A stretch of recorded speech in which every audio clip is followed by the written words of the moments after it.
മുണ്ടകപ്പാടത്തുകൂടി ഒരു യാത്ര ഉണ്ടോ. ഞാനും തങ്കുടും കൂടെ ഇങ്ങനെ മുണ്ടകത്ത് വെള്ളം കയറി കിടക്കുന്ന സ്ഥലത്തു കൂടി ഇങ്ങനെ നീന്തിപ്പോയിക്കൊണ്ടിരിക്കുക. അസ്തമയ സമയമാണ്. സൂര്യൻ അസ്തമിച്ചു കൊണ്ടിരിക്കുന്ന സമയം. അപ്പം ഇങ്ങനെ പോവുകയാണെങ്കിൽ നല്ല സീനറികളുണ്ട്, നല്ല അടിപൊളി സീനറികളാണ് കാണുന്നത്.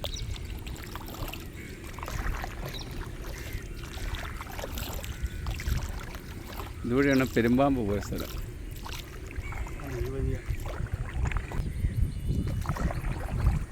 കടലിൽ കൂടെ പോകുന്നവരുണ്ടല്ലേ, കായലിൽ കൂടെ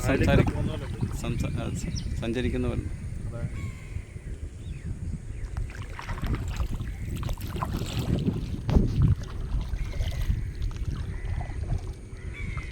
കടലിൽ